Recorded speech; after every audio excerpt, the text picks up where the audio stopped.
സ്ത്രീകൾ തലപ്പത്തേക്ക് വരുന്നു, അതിലൊരു പ്രതീക്ഷയും മറ്റും എങ്ങനെയാണ്? വൻ പ്രതീക്ഷയല്ലേ, സ്ത്രീകൾ മുന്നേറിക്കൊണ്ടിരിക്കുകയല്ലേ എല്ലാ രംഗങ്ങളിലും.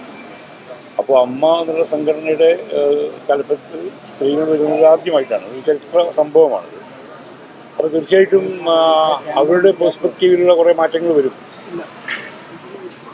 ഒരു എന്താ പറയുക, സ്ത്രീകൾ നയിക്കുന്ന ഒരു സംഘടന എന്നുള്ള രീതിയിലേക്ക് വരുമ്പോൾ മാറ്റങ്ങൾ പ്രകടമായിട്ടുണ്ടാവും. നമുക്ക് എന്തൊക്കെയാണെന്ന് പറയാൻ പറ്റില്ല, അവരെന്തൊക്കെയാണ് പ്ലാൻ ചെയ്യുന്നത് നമ്മളുണ്ട്, ജെൻസുണ്ട് അതിൽ. പക്ഷേ എങ്കിലും നേതൃത്വത്തിൽ പ്രസിഡന്റും സെക്രട്ടറി, ജോയിന്റ് സെക്രട്ടറി വളരെ പ്രത്യാരോപണങ്ങളൊക്കെ നിറഞ്ഞ ഒരു തെരഞ്ഞെടുപ്പായിരുന്നു. ശരിക്കും ഒരു നമ്മുടെ നാട്ടിലെ രാഷ്ട്രീയ തെരഞ്ഞെടുപ്പ് പോലെ തന്നെ ശ്രദ്ധേയമായ ഒരു തെരഞ്ഞെടുപ്പാണ് നടന്നത്. അതിനെങ്ങനെ? അല്ല, ഈ ആരോപണ പ്രത്യാരോപണങ്ങൾക്കൊന്നും കഴമ്പില്ല മനസ്സിലായല്ലോ. അല്ലെങ്കിൽ ഇത്രയധികം സപ്പോർട്ടോടുകൂടെ ആ കാൻഡിഡേറ്റ് ജയിക്കില്ലല്ലോ. ആരോപണങ്ങൾ അധികം നിങ്ങളുമായിട്ട് ആൾക്കാർ, മീഡിയക്കാർ, നിങ്ങളെന്നല്ല പറയുന്നത്, പൊതുവേ പറയാണ്, ചില മീഡിയ ഉണ്ടാക്കുന്നതാണ്.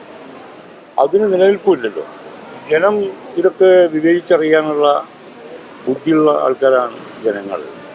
അപ്പോൾ നമ്മൾ എന്ത് വ്യാജ ആരോപണങ്ങൾ വന്നാലും അതിനെ ജനങ്ങൾ തന്നെ തിരസ്കരിക്കും. അതാണ് ഇന്ന് മനസ്സിലായത്. ഷെബിക്കെതിരെയുള്ള കേസും ഷെബിക്കെതിരെ കൊടുത്ത കേസും മറ്റു മീഡിയ ഉണ്ടാക്കിയ വന്ന ഒരു കേസാണെന്നുള്ളത്. ശ്വേതയ്ക്കെതിരെ ഒരു മാർട്ടിൻ മോനാച്ചേരിയോ അങ്ങനെ ഏതൊരു മനുഷ്യൻ കൊടുത്തൊരു പരാതിയാണ്. അതിന് തന്നെ കേസെടുത്തതിന് ഹൈക്കോടതി ആ ചീഫ് ജുഡീഷ്യൽ മജിസ്ട്രേറ്റിനെ ഒന്ന് താക്കീതല്ല, വിരട്ടുക, അല്ലെങ്കിൽ വിമർശനത്തോട് കണ്ടിട്ടുണ്ട്. അതിനർത്ഥം അതിൽ കഴമ്പില്ല എന്നുള്ളതാണ്.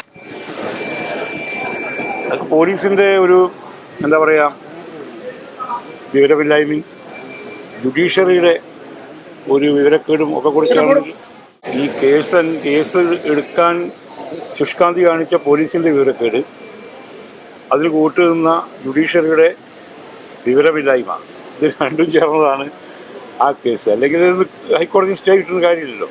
മാത്രമല്ല സെൻസർ ചെയ്ത പടങ്ങളെ ചൂണ്ടിക്കാണിച്ചിട്ടാണ്. മാത്രമല്ല ഒരു ചാനലില്ല, ഒരു ചാനലിൻ്റെ പേര് പറഞ്ഞാൽ നിങ്ങൾക്ക് ബുദ്ധിമുട്ടാവും.